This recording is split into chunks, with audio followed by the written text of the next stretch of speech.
All right, ladies and gentlemen, good evening. Okay, we are up to lesson two of module 1. We're going to be talking about proportional relationships tonight. All right, now, proportional relationships are very important, especially when you're doing things like cooking or when you're going out shopping. Okay, you may not realize this stuff comes up, but this does come up on a consistent basis. All right, so proportional relationships. All right, what we're looking at basically a, how would you want to put it, a ratio relationship that has to be equal to each other.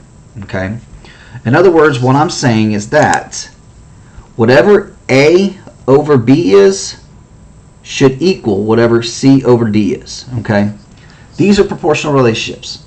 These two fractions or these two ratios have to equal each other. Now this is going to continue as long as it needs to be. E over F, G over H, X over Y. Okay, whatever the proportional relationship is, whatever the fractions are, they have to be equal all the way across the board. Okay, now what I'm talking about is let's go through an example real quick, and I'll show you how these work. Okay, so example number 1: a new self-serve frozen yogurt store opened this summer that sells its yogurt at a price based upon the total weight of the yogurt and its toppings in a dish. Okay, a lot of yogurt stores do this, so it's nothing new. Okay, now each member of Isabel's family weighed their dish, and this is what they found. Determine if the cost is proportional to the weight. So we got one person that bought 12.5 ounces of yogurt, and it cost $5.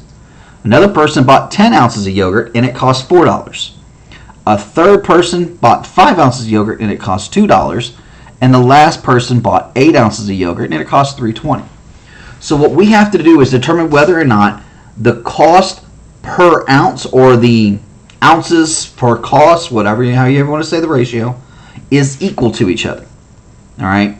Now the best way we do this is we're going to work on these problems, and in this case, the best case is going to be division.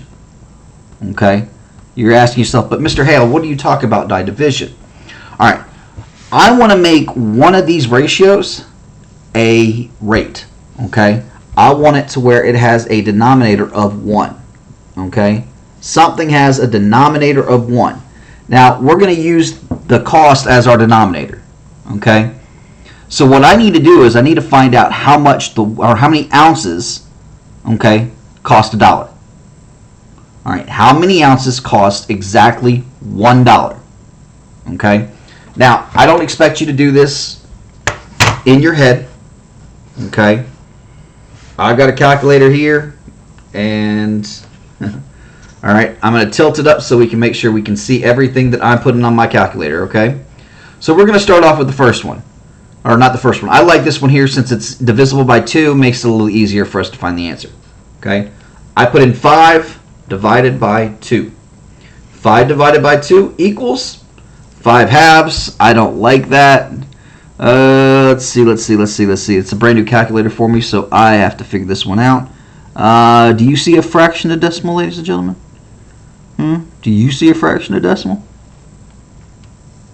There we go. All right, 2.5.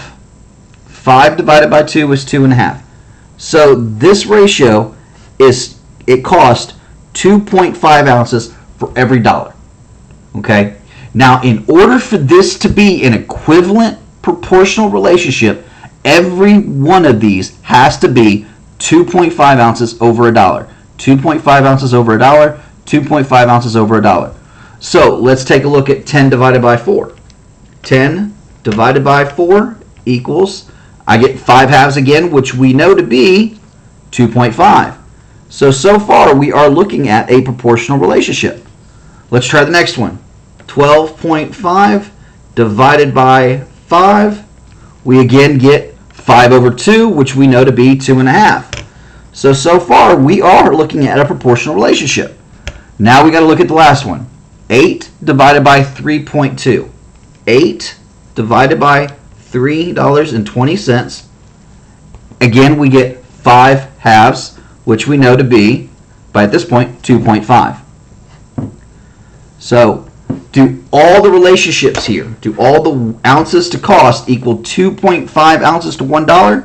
Yes, they do. So this is Okay, the cost is proportional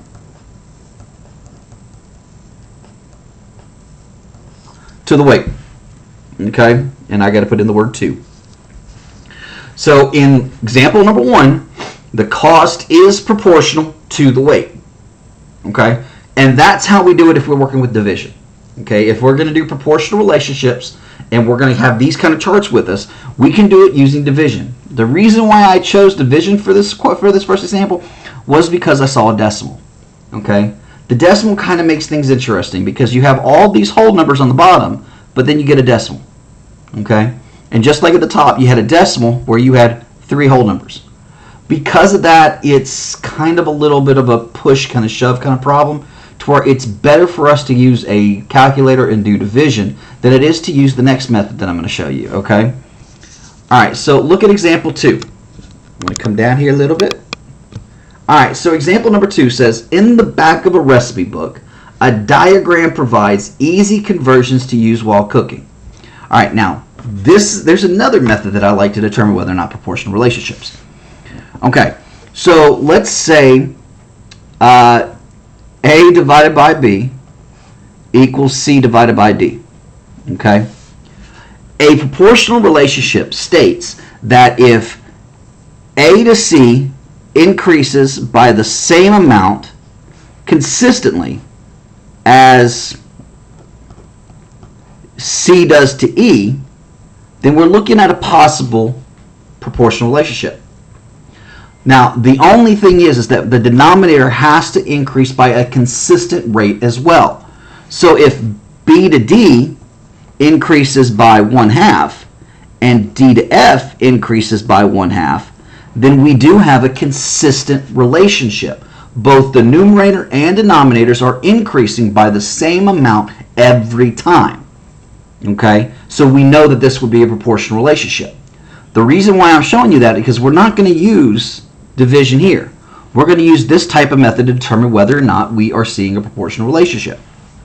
So for example, if you look at the first relationship, 0 to 1/2, that increases by exactly 1/2. The ounces increases by exactly 4. Okay, so now we got to look at the next relationship.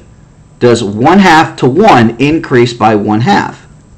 Yes, it does. Does 4 to 8 increase by 4? It does. So right now we are looking at a proportional relationship. So let's continue with just the numerators. Let's see if we continue by increasing by 1/2. 1 to 1.5, that does increase by 1/2. 1.5 to 2, that continues to increase by 1/2. So the numerators are all consistent. We have an increase from one number to the next of 1/2. Okay? So the numerators are proportional. Now we have to determine whether or not the denominators are proportional as well. So to go from 8 to 12, is that an increase of 4? Yes, it is. That is an increase of 4. What about 12 to 16? Does that increase by 4? Yes, it does. So if we look, our numerators are consistent. They increase by 1/2. Our denominators are consistent. They all increase by 4. So because they are consistent in their increase, that means they're going to be consistent across the board, making them a proportional relationship. So in this case here, the ounces are proportional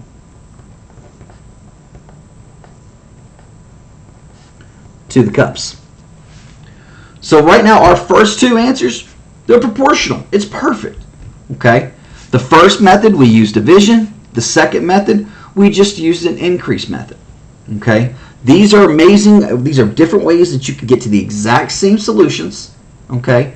You just have to determine based on the information provided which is the best course to take.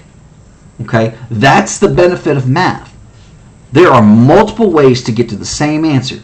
As long as you've got the correct answer at the end, nobody's going to matter whether or not you took road A or road B. All right? It's as if you get to a fork in the road, kind of like I think it's Robert Frost's old poem where he gets to a fork in the road and he takes the path less traveled. You got a choice. You get to that same fork. You can take the more traveled path or the easy one, or you can take the one that is least traveled, the more difficult one. All right? It's whatever you are the most comfortable with. So don't ever let your parents or another teacher sit there and say, this is the only way to do it, because it's not the only way to do it. Okay? That's why I'm showing you multiple methods. That's the reason why I'm hoping your parents, when they're watching this with you, will be like, oh, I remember that method when I was in school. I could show you how to do your homework now. Okay? That's all I'm hoping for you guys, okay? I know, like I said, this is not the way we intended for the year to start off, but I think you guys are going to do amazing this year because you know what? You're brilliant. You are hardworking. You're determined. We're going to get through this year, and we're going to get through it together because your parents are going to be there to help you. I'm going to be here to help you. The rest of the 7th grade team is going to be here to help you. Don't ever think you're in this alone. Okay? I got you, and everybody else has got you. All right, so let's continue. All right, so we're looking at exercise number 1. So we got, all right. I know that looks like that says Josie, right? Josie! Josie! No. All right, I promise you, that's Jose. All right, so during Jose's physical education class today, students visited activity stations.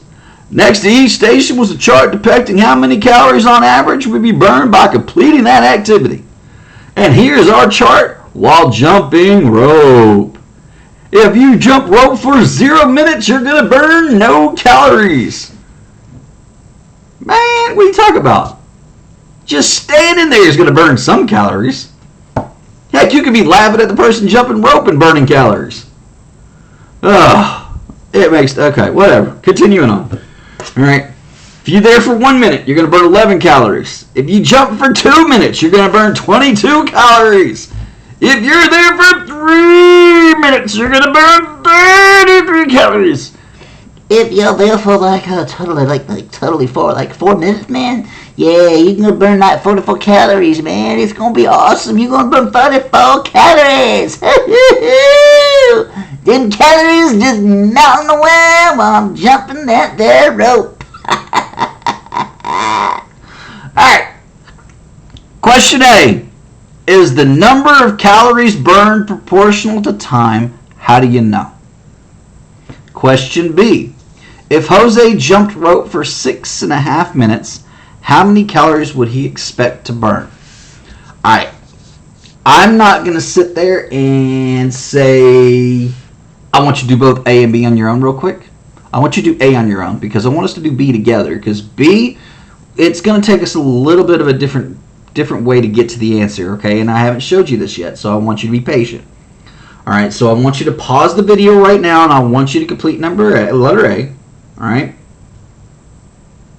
All right, so welcome back. We're going to go ahead and go over letter A real quick to find out whether or not we are proportional to time for the number of calories. And how do you know? Well, you had 2 methods you could work from. You could have worked with division, or you could work with the increase method that I showed you. Okay? So, here's what I love about this problem. This problem already gives you the key bit of information right here. For every 11 calories burned, I had to jump rope for 1 minute. Okay? So, I already know exactly what my ratio is. This has to be consistently 1/11. Every one of these problems would have to reduce to 1/11. Okay? So, what's 2 divided by 2? 1. What's 22 divided by 2? 11. What's 3 divided by 3? 1. What's 33 divided by 3? 11. What's 4 divided by 4? 1. What's 44 divided by 11? Or 44 divided by 4? 11. So is this proportional? Is it for every single minute that I am jumping rope, do I burn 11 calories? Yes, it is consistent. Okay, so in this case here, the number of calories burned is proportional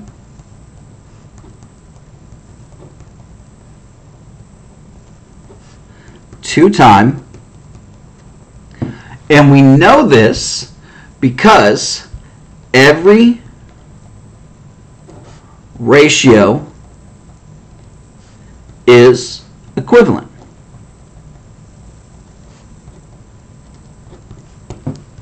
So we're good. All right, now, I have not taught you this one yet, so I want you to pay very close attention when we do B. Okay?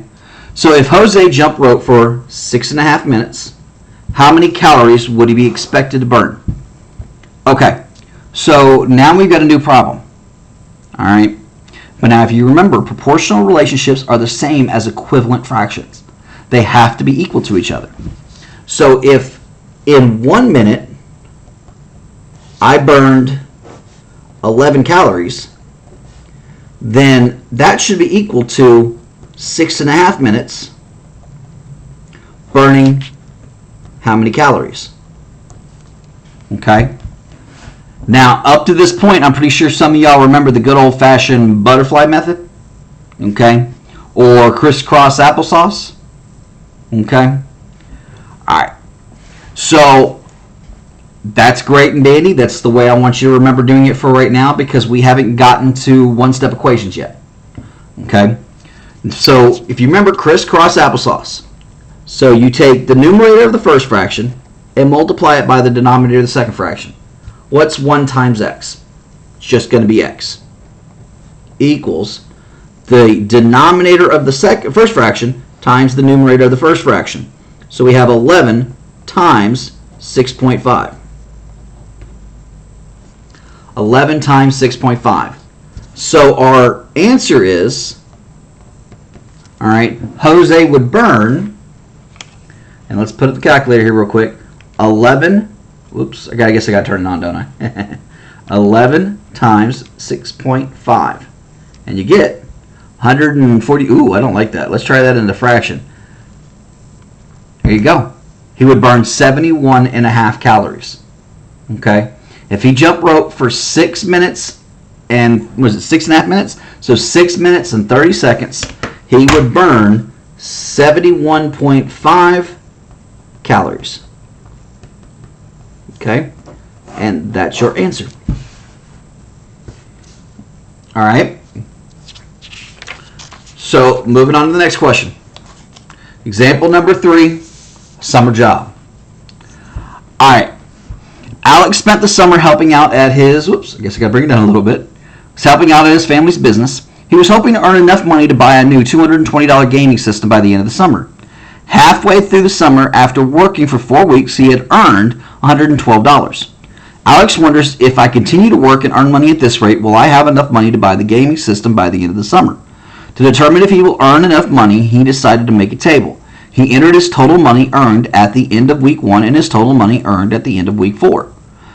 Part A says work with a partner to answer Alex's questions. Part B says, are Alex's total earnings proportional to the number of weeks he worked? How do you know? All right. This, I want you to find a partner within your class. I want you to work on this together. Okay? And then I want you to use your cell phone and the Microsoft Lens app that I told you all about.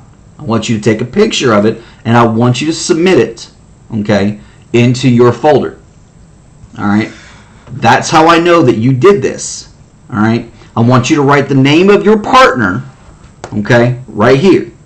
So if you worked with Timmy, I want you to write Timmy's name right here next to the paper. That way I know who you worked with. You turn this into me, it's correct, you get a 100 for your participation grade today. If it's not correct, then I'm going to keep that one to myself. Because I want you to work on this till you get the correct answer. I don't want you to sit here and be like, I'm just going to put whatever I want in there. Because if you put whatever you want in there, then you're not getting the work and you're not doing it correctly. I want you to do your best work. Okay? All right, so I'm going to help you out with one little bit of information, okay? So in week 0, he hasn't been working yet. He hasn't done anything. So has he made any money? No. He's earned nothing. He has made $0. Okay? So I'm going to help you out there. I want you to fill out the rest of the table with your partner, and I want you to tell me whether or not his earnings are if his earnings are proportional to the number of weeks he worked. And how do you know? Just like I told you on the previous question, you should be able to answer these. All right. So let's go through this real quick. Your lesson summary. Okay. All All right, so measures of one type of quantity are proportional to measures of a second type of quantity if there is a number k. So that for every measure x of a quantity of the first type. All right, in other words, what they're saying, okay, is that the number k is called the constant of proportionality. Okay?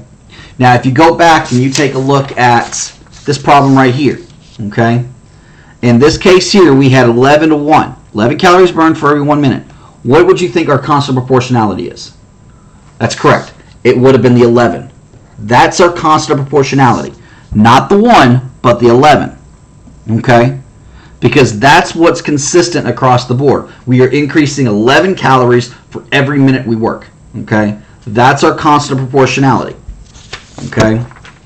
Take a look over here on the first 2 pages. Okay? What was the number that was over 1 every single time in our example number 1? 2.5. That's our constant of proportionality. Okay? So the constant of proportionality is very important. It's got to be always a number over 1.